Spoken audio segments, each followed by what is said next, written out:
দেরে নানা দেরে নানা দেরে না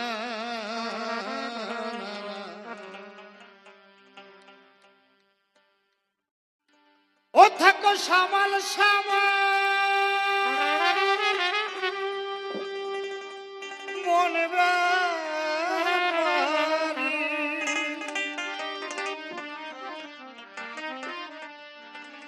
এক জায়গায় দাঁড়াও ও থাকো সামাল সামাল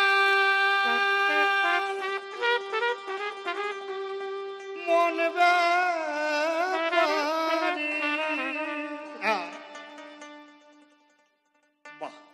নদীর ত্রিবে তুফান ভারী ভারী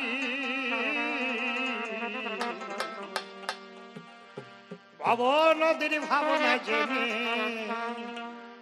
ধরো না ভাব নদীর ভাবনা জেনে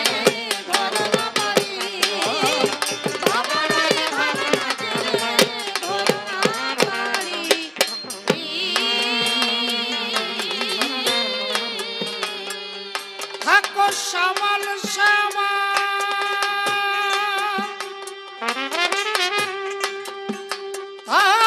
সামাল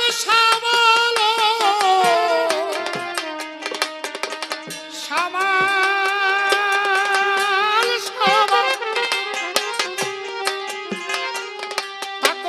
সামাল সামাল মন ব্যাপারি সামাল সামাল মন ব্যাপারি সামাল সামাল মন ব্যাপারি ত্রিবেণী তুফান ভারী নদীর ভাবনা জেনে ধরো না পারি নদীর ভাবনা জেনে ধরো না পারি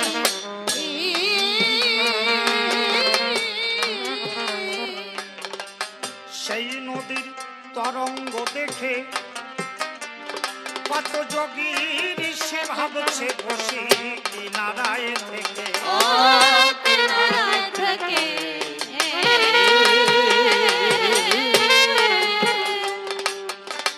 সেই নদীর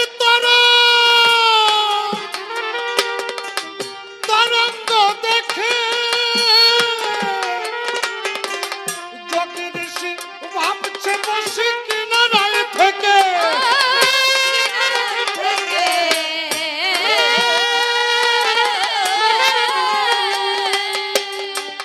তারা চেয়ে আছে উর্ধ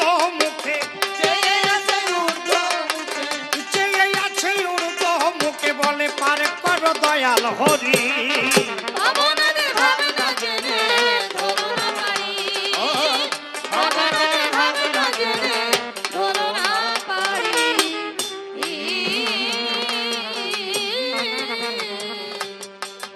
অশ্বিনীকর্তা বললেন যে জন রক্ষা করে পিতৃধন সেই সে বাপের বেটা বিচক্ষণ অগ পিতৃধনে হরিধন বিরাজে করে লয়ের আসে সজি রাজবিহারী মহারাজ করে যেজন পিতৃধন রক্ষা করে সেই বাপের বেটা বিচক্ষণ। গুরুচাঁদ ঠাকুর কি বললেন? মাসে 1 বছরে 12 আর যত কমাইয়ে 12। আর আমরা কয়জন সিস্টেম বাড়ি করি শিখি দিনে 1 রাতে 12 আর যত চালাইয়ে 12। আমার কাছে বলুন দেখি এই সাধনার পথ যদি কেউ না জানে, মতুয়াদের রেশক পুরো কুম্ভক করা লাগে না, আলাদা করে যোগ সাধনা করা লাগে না। জ্ঞান যোগ ভক্তি ত্রিসাধনার বসে ব্রহ্ম আত্মা ত্রিবিধ প্রকাশে। মতুয়ারা হলো ভক্তিতে প্রবল, তার কারণে এই সমাজের মানুষ তখনকার দিনে বেশি ছিল অচ্যুত, নির্যাতিত, নিপীড়িত। আমার হরি ঠাকুর বললেন, ওরে তোদের সাধনার দরকার নাই, কথা লবি তোরা জয়ের ডঙ্কা হস্তে ধরে বিজয় নিশান হস্তে নিয়ে প্রেমানন্দে তোরা মতুয়ারা হয়ে মধুমাতা কৃষ্ণ নাম হরি নাম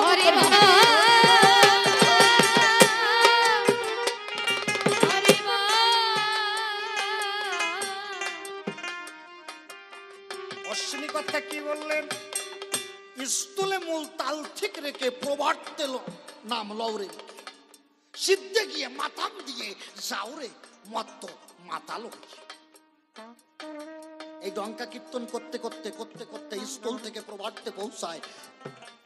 স্থল প্রভাত সাধক সিদ্ধি।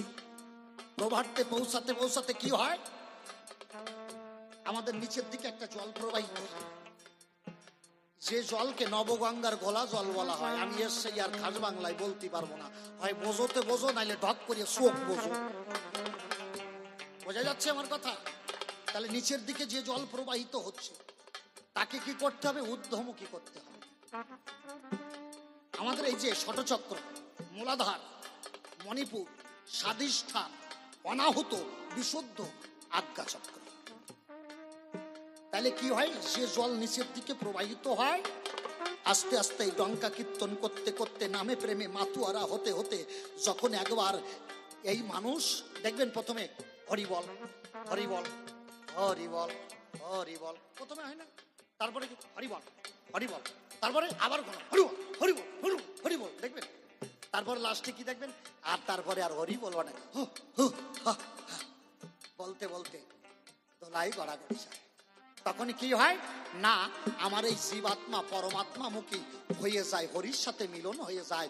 আর কেউ যদি একবার শ্রী হরিকে পাওয়ার আনন্দ উপভোগ করে, তখন তার আর মুখে ভাষা থাকে না। তখন মানুষ কি হয়, তখন মানুষ সজ্ঞান হারাইয়ে, তখন মানুষ অজ্ঞান হইয়ে প্রেমানন্দে আবার শান্তি হরির সাথে সহস্রার পরপারে তখন শান্তি হরির সুকল মিলন দেখতে পায়।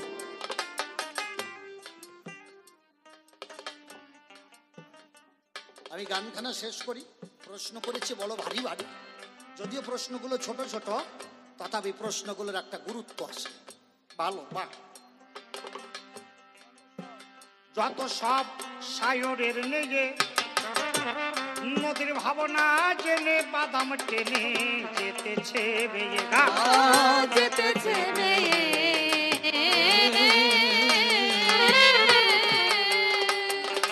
যত সব সায়রের নেগে ভাবনা জেনে বাদাম টেনে যেতেছে বেয়ে,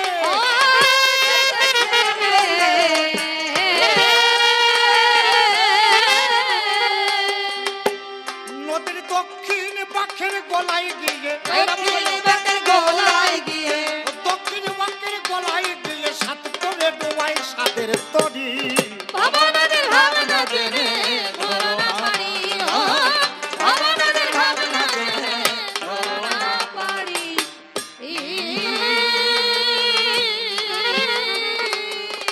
প্রতি মাসে ছোটে নদীর বান, কত ধনির ভরা যাচ্ছে মারা, ঠাকুরে সাবধান ঠাকুরে সাবধান।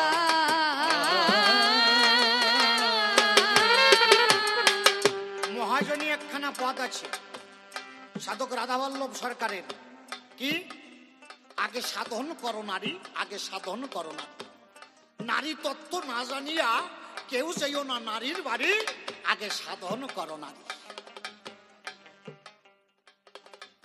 এই নারীকে যদি কেউ সাধনা সিদ্ধি লাভ করে নারীকে তার ভজন পথের সহায়িকা বানাতে পারে বাবা, তাহলে তার আর গয়া কাশী শ্রী বৃন্দাবন যাওয়া লাগবে না।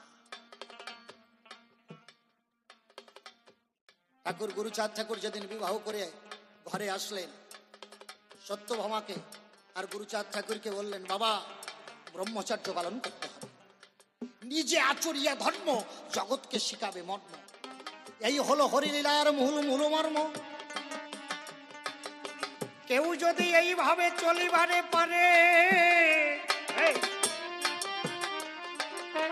সেজন্য যাবে অনায়াসে চড়া মরার পারে।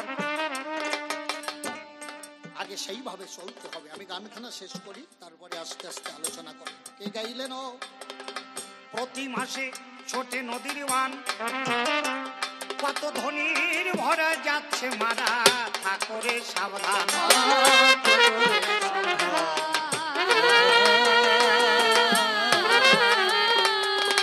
প্রতি মাসে ছোটে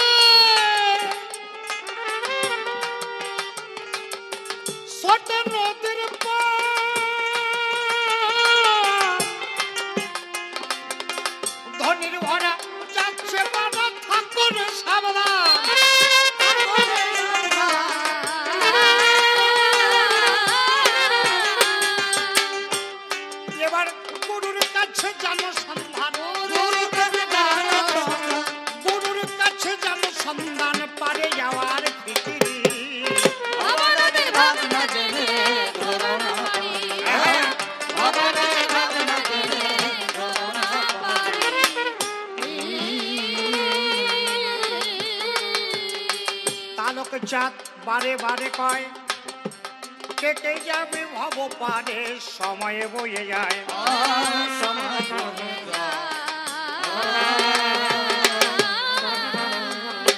ওরে তারক চাঁদ বারে বারে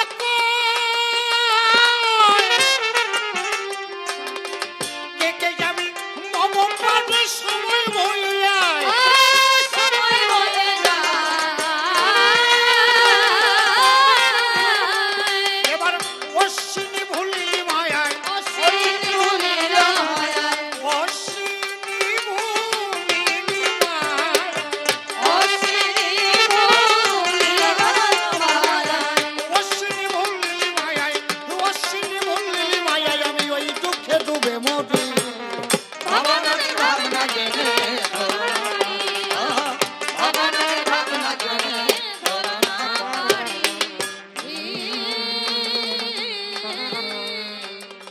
কল্পনাতে তারকায় আমি কবির কল্পনায় বিপক্ষেতে চৈতন্যবালা পেলেন পরিচয় যেভাবেতে প্রশ্ন আমায় করে গেছে দান আপনারাও বসে বসে করলে না করলাম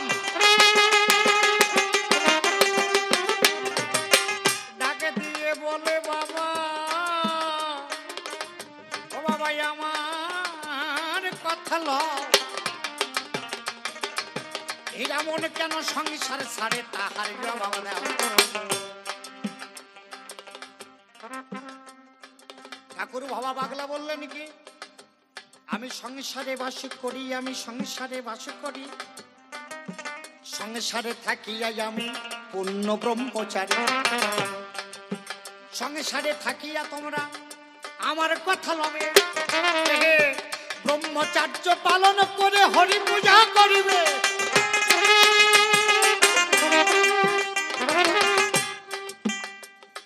সংসার ছাড়লেন কেন যদি ঠাকুর গারস্থ ধর্মই দিলেন সংসারে থাকিয়া নাসিবান প্রস্তি ব্রহ্মচারী গারস্থ প্রশস্ত ধর্ম লয়ে নিজ নারী তাহলে হীরামন কেন সংসার ছাড়ল বাবা জগতে আমাদের হলো দুটো কর্তব্য একটা কর্তব্য আর একটা হলো অবশ্য কর্তব্য কর্তব্য কি আমার গুরু চাঁদের বাণী মেনে সংসারে চলিবে সন্তানাদি সুশিক্ষা তোমরা জগৎ মাঝে দেবে তাই তো তোমরা কি করবে না সংসারে থেকে ছেলে পুলেকে সৎ শিক্ষা দেবে তাদেরকে প্রতিপালন করবে আচ্ছা আপনারাই আমাকে একটা কথা বলেন আমার চৈতন্যবালার কাছেও দাদা নিবেদন তোমার কাছে তুমি যে আমার কাছে প্রশ্নটা রাখলে জিজ্ঞাসা রাখলে তোমার কাছে একটা নিবেদন রাখি নিবেদনটা কি এক সময় সন্তান ছোট থাকে তাই তো সন্তান যখন ছোট থাকে পিতা মাতারা পালে আস্তে আস্তে ওই সন্তান যায় যৌবনের কালে ওই সন্তান আস্তে আস্তে যৌবনের কালে পৌঁছায় তাই তো নাকি করছি ভুল বলছি না ঠিক বলছি যৌবনে পৌঁছায় তো সন্তান সন্তান যৌবনে পৌঁছায় বাবা মা আস্তে আস্তে বার্ধক্য প্রাপ্ত সন্তান তখন কি করে এতদিন পিতামাতা সন্তান কেলেছিল এখন পিতামাতা কর্মহীন হয়ে যায় অক্ষম হয়ে যায় তখন কি করতে হয় পিতামাতা তখন ছোট সন্তান হয়ে যায় ছোট শিশু হয়ে যায় তখন ওই ছোট শিশুর মতো করে পিতামাতাকে সন্তানাদি লালন পালন করে কি তাই না ঠিক বলছি তো তাহলে হীরামন তার আর সংসারের প্রয়োজন নাই গার্হস্থ্য ধর্ম সেজন সংসারে করিল স্ত্রী পুত্র কন্যা নিয়ে সুখে দিন কাটালো এর অবশ্য কর্তব্য কি কর্তব্য ছেলেপুলে লালন পালন করে তারপরে কি সময় থাকতে এই দেহখানা নৈবেদ্য করে শ্রীহরির শ্রীপাদ পদ্মে আত্মসমর্পণ করে শাস্ত্রে কি বলছে শিশুকালে কৃষ্ণ ভজে কৃষ্ণ পাবার আসে যৌবনে ভজিলে হরি আসে কি নাই আসে বার্ধক্যে কৃষ্ণ ভজে জমের তর আসে, সত্য কথা বলে বলি আমি তোমার পাশে। তাহলে কি করতে হবে? আস্তে আস্তে দেহখানা নৈবেদ্য করে শ্রীহরির শ্রীপাদ পদ্মে আত্মসমর্পণ করতে হবে। এই সংসারটা হলো মায়ার কারাগার। দেখবেন মানুষের জীবন কতক্ষণ? ওই বিয়ের আগ মুহূর্ত পর্যন্ত, তখন আপনার জীবন ভালো। আপনি বিবাহ করবেন, আপনার পরিণতি হবে খানিকটা গাধার মতো। গাধা চেনেন তো?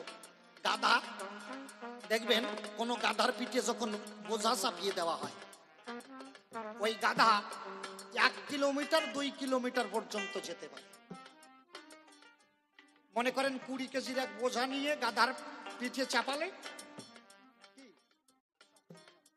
ও প্রসাদের ব্যবস্থা আছে, আপনারা সবাই প্রসাদ গ্রহণ করবেন গানের শেষে।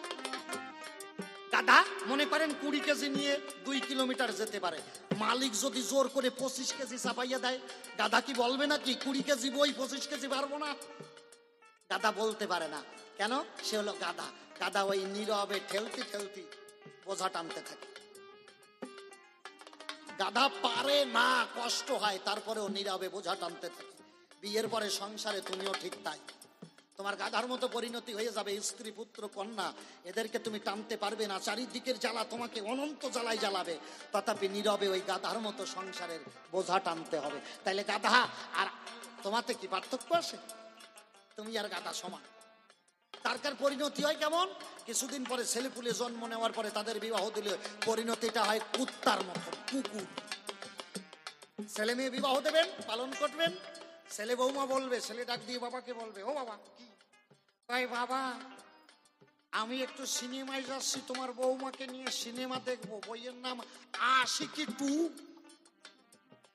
বাড়িটা একটু পাহারা দি। আচ্ছা বাড়ি পাহারা দেয় কারা? বাড়ি পাহারা দেয় কিসে? কুত্তায় না? ছেলে বৌমা আনন্দ করে সিনেমা দেখছে, আপনি কুকুরের মতো বাড়ি পাহারা দিচ্ছেন। তাহলে ছিলেন গাধা, হলেন কুকুর। তারপরে বার্ধক্যে গিয়ে কি হয়?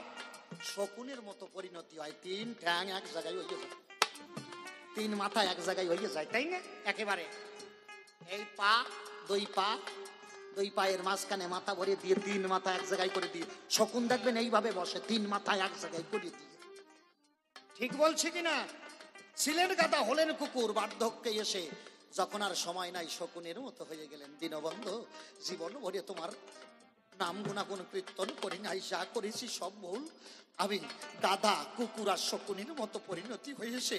যদি দিন থাকিতে তোমার নাম গুণাগুণ কীর্তন করতাম, হয়তো তোমার চরণ পেতাম, প্রেমানন্দে আমি তোমার আনন্দ লোকে বসবাস করতাম। তাহলে যারা মহাজ্ঞানী মহাজন, হরি ঠাকুর বললেন গার্হস্থ্য ধর্ম তোমরা সংসারে করিবে, গার্হস্থ্যের পরে তোমরা বানপ্রস্থে যাবে। গার্হস্থ্য ধর্ম করে তারপরে আস্তে আস্তে কি করতে হবে? ছেলেপুলে যখন মানুষের মতো মানুষ হবে, তাদের প্রতিপালন করে তোমার এই সংসারের পরেও মানুষের আরেকটা সংসার থাকে। সেটা কি? বিশ্বপিতার সংসার। সেই সংসারের সংসারই হতে হবে তোমার। এই জাগতিক জগতের সংসার ছেড়ে তোমাকে বিশ্বপিতার সংসারের অংশীদার হতে হবে। পাগল যারা, এরা সংসার ছাড়লো কেন? এরা যখন দেখলো ছেলে পুলে মানুষের মতো মানুষ হয়েছে, সংসারে আমার আর প্রয়োজন নেই, তখন এরা সংসার ছেড়ে দিল কেন? এরা তখন বিশ্বপিতার সংসারের সংসারী হলো। কেন? আমি আমাদের অন্তরে আসে ভাবো যে হরিলীলা জগতে আমাদের এই ওড়াকান্দি প্রচার হচ্ছে, সেই হরিনাম জগৎ ভরে প্রচার করব। এই বিশ্ব একদিন মতুয়া হবে। প্রেমানন্দে বিশ্ববাসী সবাই আমার হরিচাঁদের জয় দেবে। হরি বল, হরি বল। এই জন্য সংসারী তারা সংসারে ছেড়ে যায়। কথারই বাবা দিলাম আমি ধর্মরা সবাই। তবে বাবা তুমি আমার কথা বটে লবে, জেনে থাকিতে সাধু গুরুর প্রেম বাজারে যাবে। ছোট্ট একটা কথাই আপনারা শোনেন দিয়ে মন, সবার মাঝে সত্য কথা করিব বর্ণন। আপনারা অনেকেই শুনেছেন আমরা প্রায় বিভেদ বাঁধাই, মতুয়া বৈষ্ণবদের ভিতরে একটা বিভেদ।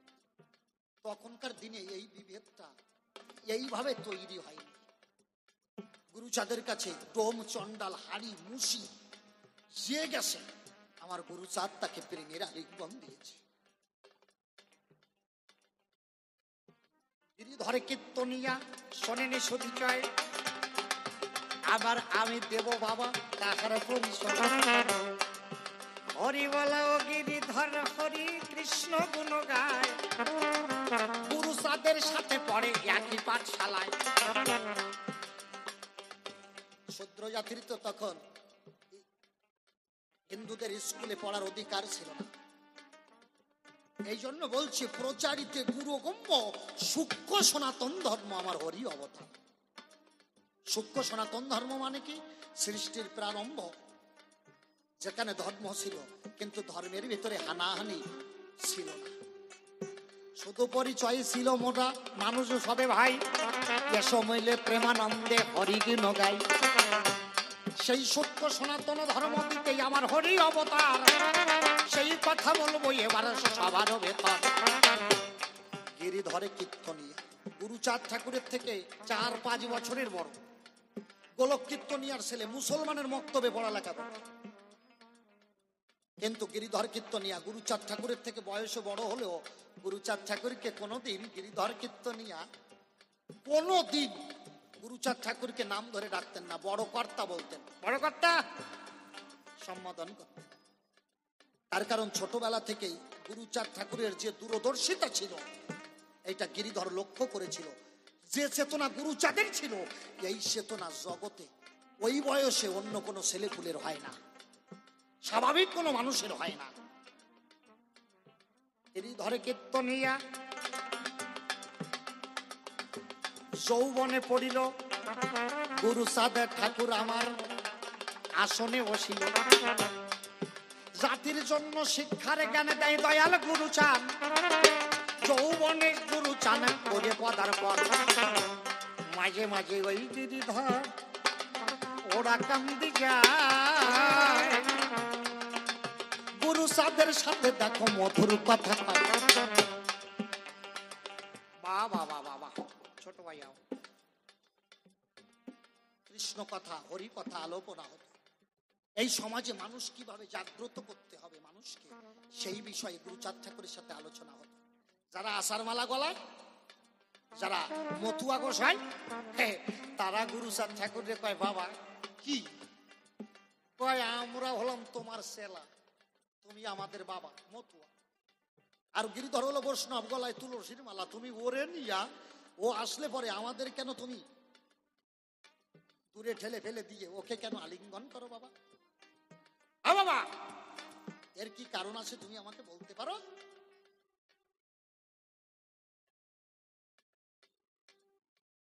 গুরুচাঁদ ঠাকুর বললেন, কেন যে করি তোরা যদি বুঝতিস তাহলে এই কথা তোরা বলতিস না।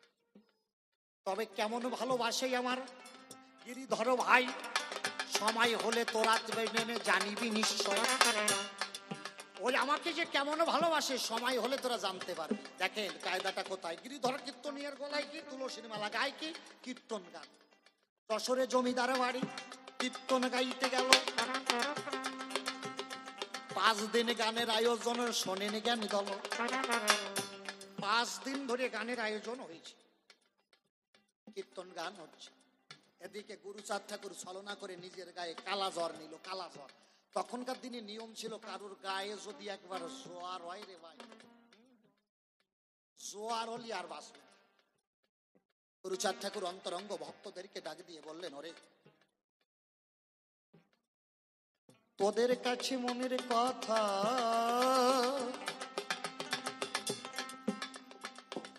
আমি তোদেরকে জানাই, প্রাণেতে আর বাঁচবো নাই, আমি বলি তোদের ঠাই। ভক্তদের বললো, আমার জ্বর হয়েছে, আমি আর বাঁচবো না। গিরিধর কীর্তনে জমিদার বাড়ি 5 দিন গান, 2 দিন গান হয়েছে, 3 দিনের গান বাকি। এমন সময় গিরিধর কীর্তনিয়া স্বপ্ন দেখলো গুরুচাঁদ ঠাকুরের শরীর ভালো না। জমিদারকে বলল, তোমার বাড়িতে আর গান গাইতে পারবো না। কেন? বলছে, আমি আমার প্রাণের থেকে বেশি ভালোবাসি আমার গুরুচাঁদ। তোমরা তো জানো না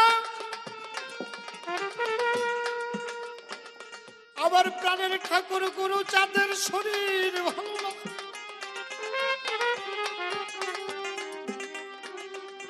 আমার প্রাণের ঠাকুর গুরুচাঁদের শরীর ভালো না, আমি চলে যাব, আমাকে জমিদার বাবু পয়সা দিতে হবে না, আমাকে শুধু বিদায় দেন। জমিদার বলল, গান যদি আর বাকি 3 দিন না হয় তাহলে তো আমার বদনাম হয়ে যাবে। গিরিধর কীর্তনিয়া বললেন, আপনি হয়তো আমাকে আটকে রাখতে পারবেন, আমার এই দেহটা এখানে থাকবে, কিন্তু আমার পরাণটা আমার গুরুচাঁদের চরণে চলে যাবে। বিষয়টা কিরকম? জমিদারের কৃষ্ণ ভক্ত জ্ঞানী মানুষ হয়, গিরিধরকে টাকা দিয়ে বিদায় দিয়ে দেয়।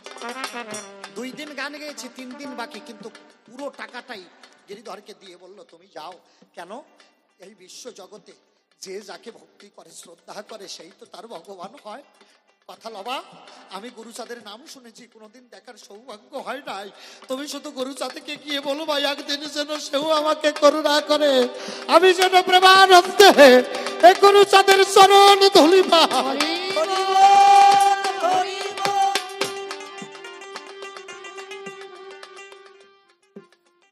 যেন গুরুচাঁদ ঠাকুরের চরণ ধুলি পাই, আমাকে এই আশীর্বাদ করবে। নাও নিয়ে গিরিধর আমার রওনা হয়ে গেল। ওরা কান্দি এসে নাও যখনই ভিড়ালো, পাত্র মিত্র যারা দেখো সাথে বটে রয়, তাকে দিয়ে গিরিধরের কাছে দেখো পায়।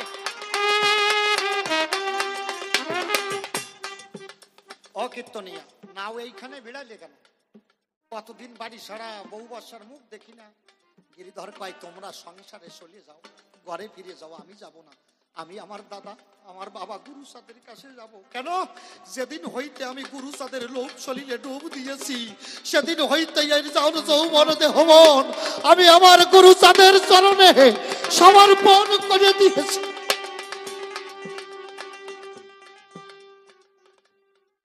সবাই চলে গেল।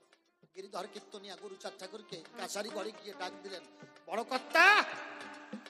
কে? আমি গিরিধর, এসেছো বন্ধু? হ্যাঁ। গুরুচাঁদ ঠাকুর বলল, বন্ধু আমি আর বাঁচবো না, আমার কালা জ্বর হয়েছে, আমি মারা যাবো, আমারে তুমি বিদায় দেন। গিরিধর কীর্তনিয়া বলল, আমি বেঁচে থাকতে আমার বন্ধু গুরুচাঁদ মারা যাবে তাই কি হয়? আমি বেঁচে থাকতে আমার গুরুচাঁদ চলে যাবে তা তো হবে না।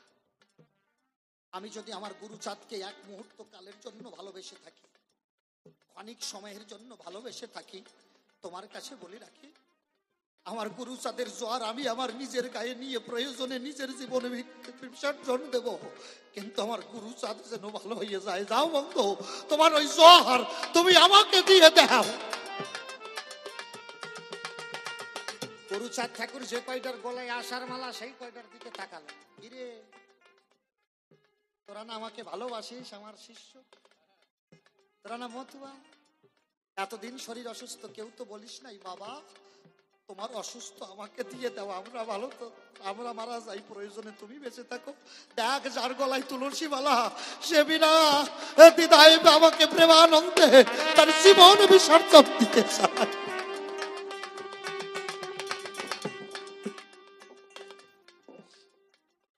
সত্যি সত্যি গিরিধর গুরুচাঁদ ঠাকুরের পায়ে প্রণাম করে বাড়ি চলে গেল। 7 দিন ধরে দেখো জ্বর গায়ে গেল, গিরিধর কালা জ্বরে পড়িয়া গেল। গিরিধর কালা জ্বরে পড়িয়ে গেল, আর গুরুচাঁদ ঠাকুরের শরীর ভালো হতে থাকে। কালা জ্বরের প্রতাপে এক সময় দেখা গেল গিরিধর কীর্তনিয়া মারা গেল। এক ভক্ত ওই মৃত্যু খবর শুনে ছুটতে ছুটতে ওরা কাঁদি এসেছে। গুরুচাঁদের সামনে দাঁড়িয়ে ফুপিয়ে ফুপিয়ে কাঁদছে। গুরুচাঁদ বলে, কাঁদছিস কেন? ভক্ত বলতে পারছে না, বাবা তোমার প্রাণের থেকে প্রিয় গিরিধর আর নাই শকত। ভক্ত কাঁদছে। গুরুচাঁদ ঠাকুর বলল, আমি জানি তুই কাঁদছিস কেন, আমি জানি তুই কেন কাঁদছিস। আমার গিরিধর আর নাই, তাই তো। ভক্ত অবাক হয়ে গেল। গিরিধর মারা গেছে, এখন ওরা কান্দির কেউ খবর জানে না। গুরুচাঁদ ঠাকুর ঘরে বসে কি করে খবর পেল? বাবাকে বললো, বাবা গিরিধর যে চলে গেছে, তুমি কি করে খবর পেলে? গুরুচাঁদ ঠাকুর বলছে, শোন, যে মানুষ প্রাণের থেকে প্রিয় হয় সে কি খবর না দিয়ে যেতে পারে বলতো আমায়? আমার গিরিধর যখন এই দেশ ছেড়ে সেই দেশে রওনা হয়েছে, সূক্ষ্ম দেহ ধরে আমার চরণের কাছে এসে আমাকে প্রণাম করে বলেছিল, হে পতিত পাবন গুরুচাঁদ, তুমি আমাকে বিদায় দাও, আমি দেশের মানুষ, দেশে চলে যা। হরি বল, হরি বল। এক অলৌকিক আত্মা তাহার চরণে মিশিল, ভক্ত আর ভগবানের মধুর মিলন হলো, ভক্ত আর ভগবানের মধুর মিলন হলো, একবার সাধ বদনে প্রেমানন্দে হরি হরি বল। হরি বল, হরি বল। আমার এইভাবে যদি কেউ সমর্পিত মন থাকে, ঈশ্বরকে ঐকান্তিক ভাবে ভালোবাসে। আমি ছোট্ট একটা ঘটনা বলি, আমি জানি ভক্তরা উদ্গ্রীব হয়ে গেছে, সবাই তটস্থ হয়ে গেছে, আপনারা কি ব্যস্ত হয়ে গেছেন নাকি? একটু সময় দেন আমাকে, আর 10-15 মিনিট সময় দেন। প্রসাদের ব্যবস্থা হয়েছে আমি জানি। একদিনে গোপাল সাধু ডাঙ্কা ধরে গঙ্গা চরণে যায়। মহোৎসবের আয়োজন হয়েছে কোথায়? গোপাল সাধু মহোৎসবের শেষে ভক্তদের বলে, গঙ্গা চরণ অশ্বিনী গোসাই আসে ভক্ত কমল, চলো চলো চলো মোরা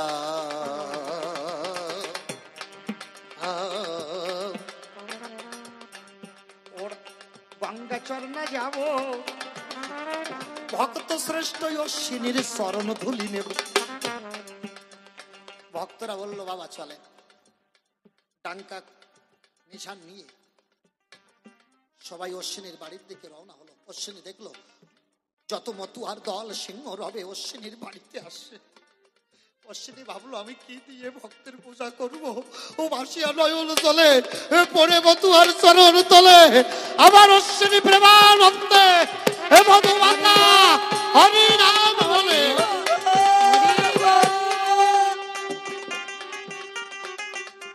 সবাই কীর্তন করে, ছোট ভাইয়াও সবাই কীর্তন করে বলল, বাবা চলো আমরা একটু ওড়াকাতে যাই, গুরুচাঁদ ঠাকুরকে দেখে আসি। গোপাল সাধু অশ্বিনীকে বললেন, দাদা তুমি যাবে? অশ্বিনী বলল, আমার মন তো ধামে চলে গেছে, শুধু দেহটা গঙ্গা চন্না পড়ে আছে। চলো চলো চলো মোরাই ওড়াকান্দি যাবো, ওরে গুরুচাঁদের চরণ তলে সকলে পড়িব।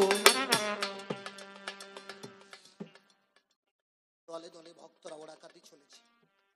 তাই ভক্তরা যে যা ভালো খায়, আমার গুরুচাঁদ যা যা ভালো খায়, ভক্তরা তাই তাই বাবা গুরুচাঁদের জন্য নিয়েছে। অশ্বিনী ভাবছে, আমি কি নিয়ে যাব? আমি তো দিন ভিখারি, আমার তো বাবাকে দেওয়ার মতো কিছু নাই। বাড়ি উঠানের থেকে একদলা মাটি নিয়েছে, মাটির দোলা। কেন? আমার তো কিছু দেওয়ার নাই, আমি আসলে করে এই মাটির দোলাটা নিয়ে ওড়াকান্দি নিয়ে যাব। ওড়াকান্দি তো বিলের ভিতরে, ওড়াকান্দি বাবার বাড়িটা একটু উঁচু হবে, আর হাজার হাজার হরিভক্তের চরণ ধুলি ওই মাটিতে পড়বে, আর হরিভক্তের চরণ ধুলিতে আমারও জীবন ধন্য হবে। শাড়ির কাপড়ের তলায় অশ্বিনী আমার মাটির দোলা নিল, ওড়াকান্দি ভক্তগণ সকলে চলিল। দলে দলে সে ভক্তগণ গুরুচাঁদের কাছে বটে যায়, প্রণাম গিয়ে করলো, দেখো গুরুচাঁদের, তারা গুরুচাঁদের চরণে প্রণাম করেছে।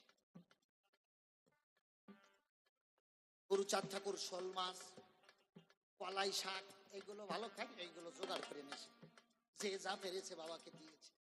অশ্বিনী কর্তা অদূরে দাঁড়াইয়ে রয়েছে, নয়ন জলে ভেসে যাচ্ছে, বাবার কাছে যেতে পারছে না। সবাই তো বাবার প্রিয় খাবার নিয়ে গেছে, আমি মাটির দোলা নিয়ে আইসি, আমি কি করে বাবার কাছে যাব? কিন্তু গুরুচাঁদের মন তো অশ্বিনীর ভিতরে, আসেনি, এদিকে আয়। এদিকে আয়। বাবা, সবাই তো আমার জন্য খাবার নিয়ে আইসে, তুই দূরে দাঁড়াইয়ে কেন? তুই কি আনিসিস? অশ্বিনী কয়, বাবা আমি কি আনবো তুমি বলতে পারো? আমার কি আছে সম্বল? শুধু নয়নের জল। আমি তো শুধু নয়নের জলে বাবা তোমার ওই রাতুল চরণ ধোয়াইয়া দিতে পারি। আমার তো সম্বল বলতে শুধু নয়নের জল বাবা। তোর কাপড়ের ভিতরে কি? অশ্বিনী ধরা একদলা মাটি। বাবা একটা মাটি নিয়ে দে। কাপড় থেকে যখন অশ্বিনী মাটি বাহির করিল, দেখতে দেখতে মাটি তখন মিশ্রি হয়ে গেল। যখন মাটি বের করে সে দেখে ওই মাটি আর মাটি নাই, মিশ্রি হয়ে গেছে।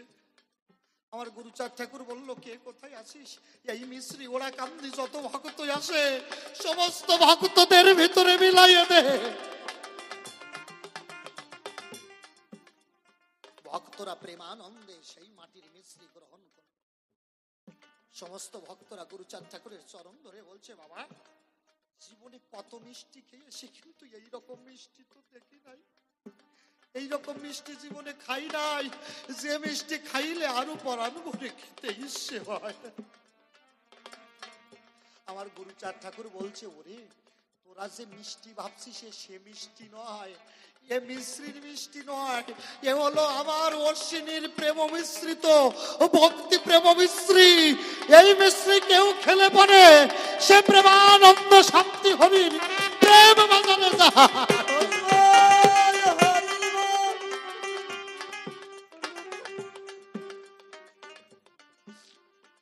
অশ্বিনী এসে গুরুচাঁদের চরণে পড়ে গেল, বাবা তোমার চরণের কি গুণ, তোমার চরণের গুণে মাটিও মিশ্রি হয়ে যায়। আমার গুরুচাঁদ ঠাকুর বলছে, না রে আমার চরণের গুণে মিশ্রি হয় নাই, হয়েছে তোর ভক্তির গুণে, তোর মতো ভক্ত শ্রেষ্ঠ কেউ নাই। দেব অশ্বিনী তোর চরণ তুলি দে মাথায়, আমি তোর চরণ তুলি নিয়ে আমি প্রেমানন্দে আমি আমার এই জমিন আমি আনন্দ পেতে চাই।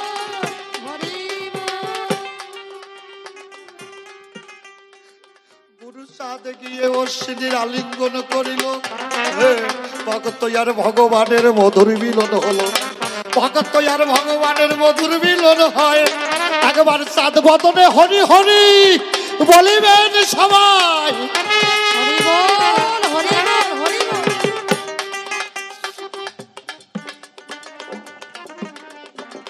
এইভাবে কেউ যদি সংসারে চলিবারে পারে, সংসারে থেকে মনজার হরির পদ না করে, সংসারে থাকিবে তুমি সংসারের মায়া লাগিবে না তোমার গায়ে, আরে মন থাকিবে বাবা তোমার হরির রাঙা পায়।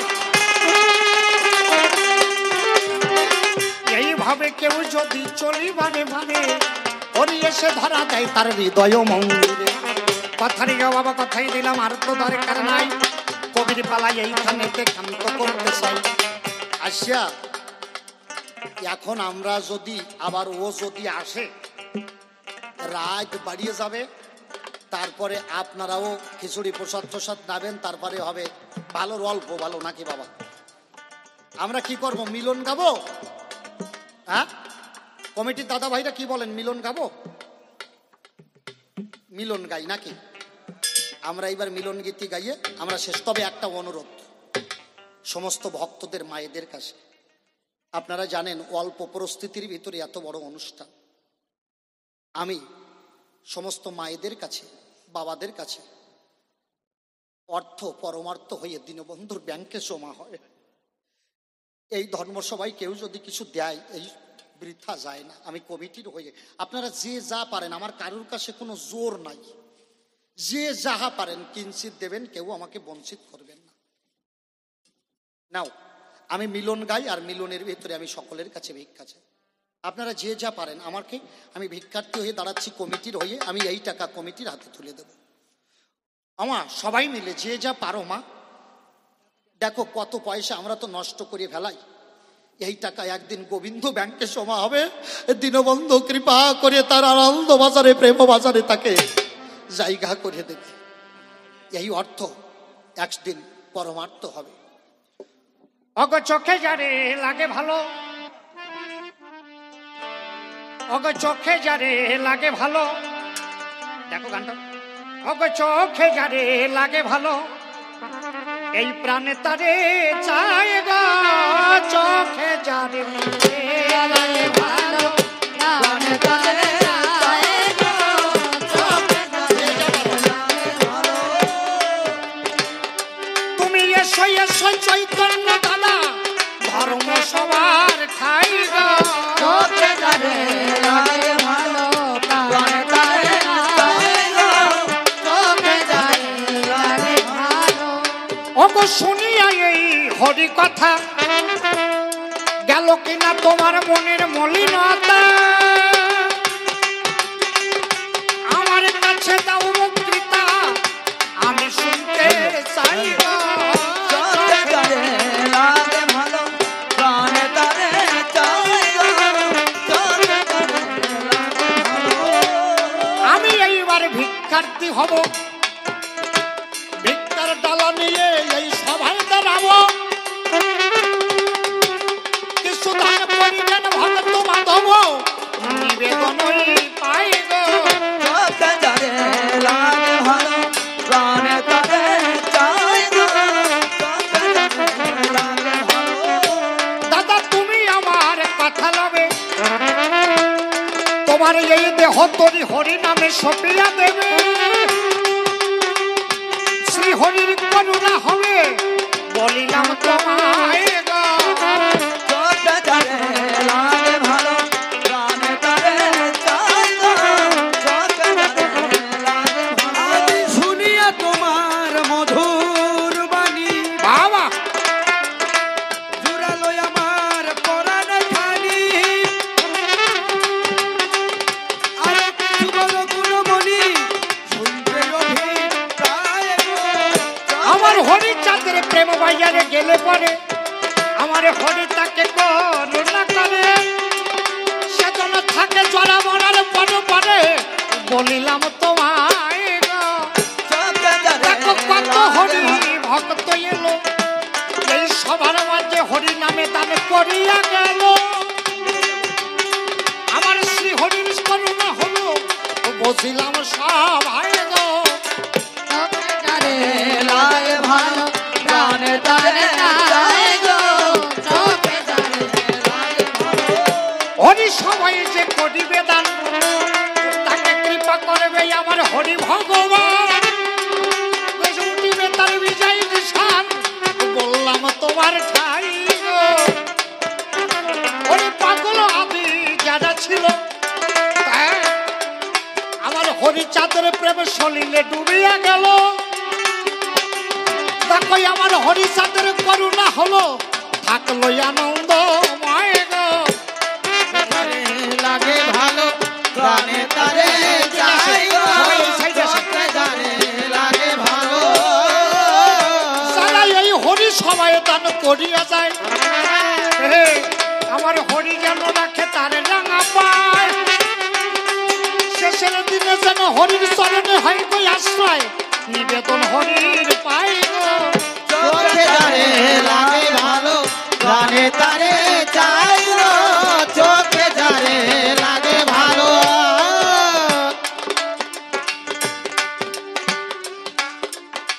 আমার হরি চাঁদের করুণা হলো, এবার জগৎ তরাতে জগৎপতি এলো, সবাই চাঁদ বদনে হরি বলো, থাকবে আনন্দ ময় গো, চোখে যারে লাগে ভালো, প্রাণে তারে চাই গো, চোখে যারে লাগে ভালো। ওরে এসে সাধুর প্রেমের বায়ান, কেউ যদি যাই সবার ভেতর, তারে করুণা